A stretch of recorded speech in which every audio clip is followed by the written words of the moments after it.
በታህሳስ 22 2018 ዓ.ም በምስራቅ ደንቢያ ወረዳ ቆላ ድባ ከተማ የከተማዋ እምብርት ተብላ በምትጠራው አካባቢ በአንድ ግዙፍ ዋርካ ላይ የቅድስት ኪዳነ ምሕረት ድንቅ ተአምራዊ ምስል መታየቱ ተሰምቶ ነበር። ክስተቱን ለየት የሚያደርገውና የብዙዎችን ትኩረት የሳበው ቀደም ብሎ የነበረው ሁኔታ ነበረ። በከተማው እየተከናወነ ባለው የኮሪደር ልማት ምክንያት በአስፓልቱ ዳር የሚገኘው ይህ ዋርካ እንዲቆረጥ ታቅዶም ነበር። ሆኖም ግን በቀን ስራው ተጀምሮ ዋርካውን ለመቁረጥ ሙከራ ቢደረግም ለመቁረጫነት የሚያገለግሉ ቁሳቁሶች በተደጋጋሚ እየተሰበሩ ስራውን ማከናወን አልተቻለም። ሰራተኞቹ ነገሩ አልሆን አለ በማለት ትተውት በሄዱበት ጥቂት ሰዓታት ሳይሞላ አመሻሽ ላይ በዋርካው አካል ላይ የኪዳነ ምሕረት ድንቅ ምስል ተገልጦ ታይቷል። የከተማው ሕዝብና በየአካባቢው የመጡ ሰዎችም በቦታው ተገኝተው ይህንን ድንቅ ተአምር ሲመለከቱ ተመልክተናል። የእናታችን የኪዳነ ምሕረት ምስል በታየበት በዚያው ስፍራ በአሁኑ ሰዓት ደግሞ አስደናቂ ጸበል ፈንድቶ ወጥቷል። ሕዝብ እየፈወሰም እንደሆነ ተገልጿል። በቦታው የሚገኘው ሕዝብ በጸበሉ እየተጠመቀ እግዚአብሔር በቸርነቱ ድውያንን እየፈወሰ የታመሙትን እየዳሰሰ መሆኑ እየተነገረ ይገኛል። በስፍራው ያለው ምዕመን በደስታ እልልታና በምስጋና ድምፅ አካባቢውን ሞልቶታል።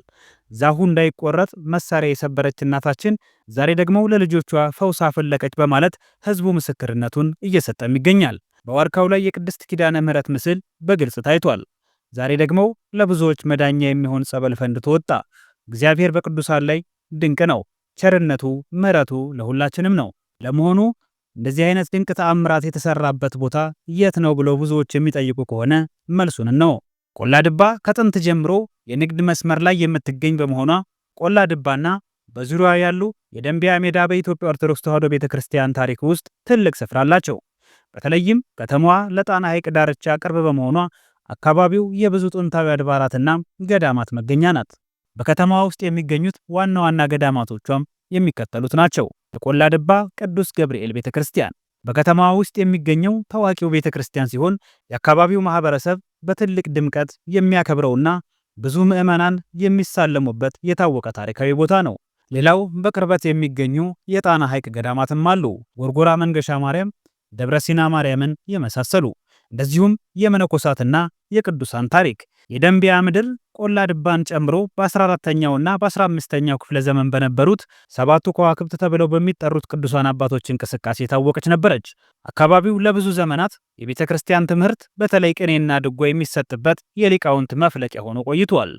እንደዚሁም የጎንደር ነገስታትም ተጽዕኖ አለባት። የጎንደር ነገስታት በቆላ ድባና በዙሪያዋ ባሉ አካባቢዎች ብዙ አድባራትን አሳንጸዋል። ንጉሶቹ ወደ ጣና ሐይቅ ገዳማት ሲጓዙ ቆላ ድባ ዋነኛ የማረፊያና የጸሎት ቦታቸው ነበር። ይሄ ሁኔታ አካባቢው የሃይማኖትና የባህል ማዕከል እንዲሆን አድርጎታል። በምስሉ ላይ እንደሚታየው በዛፉ ግንድ ላይ ካለው ምስል መገለጥ ጋር ተያይዞ የሚከተሉት መረጃዎች እየተሰሙ ይገኛል። አንደኛ፣ የጸበሉ መፍለቅ። ምስሉ ከታየበት ዛፍ ስር ወይም አቅራቢያ ፈዋሽ ጸበል ፈልቋል የሚል መረጃ በምዕመናን ዘንድ እየተናፈሰ ይገኛል።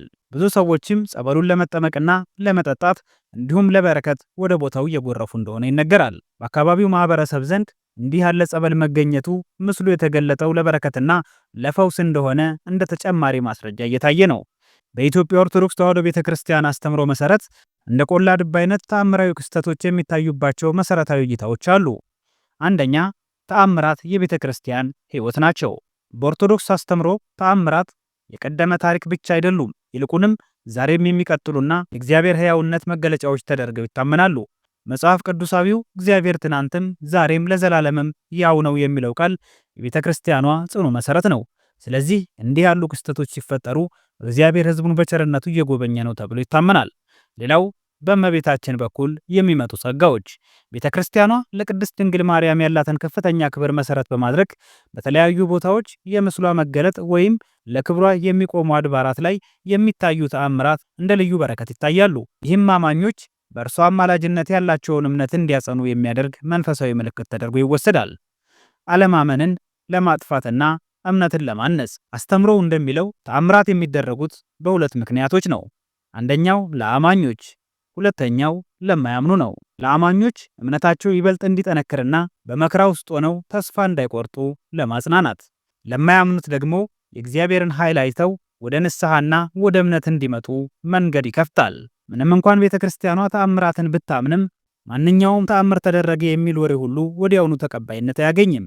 መናፍስትን ሁሉ አትመኑ የሚለውን መመሪያ በመከተል ሊቃውንትና የቤተ ክርስቲያን መሪዎች ክስተቱ ከቤተ ክርስቲያን ቀኖናና ዶግማ ጋር የማይጋጭ መሆኑን ያጣራሉ። የተገለጠው ምስል ወይም የታየው ተአምር ሰላምን፣ ፍቅርንና መንፈሳዊ ፍሬን የሚያፈራ መሆኑ ይገመገማል። በቆላ ድባ የታየው አይነት ክስተት ለረጅም ጊዜ የሚቆይና ፍሬው የታወቀ ሲሆን ቤተ ክርስቲያኗ ቦታውን እንደ ቅዱስ ስፍራ በይፋ ትቀበላለች።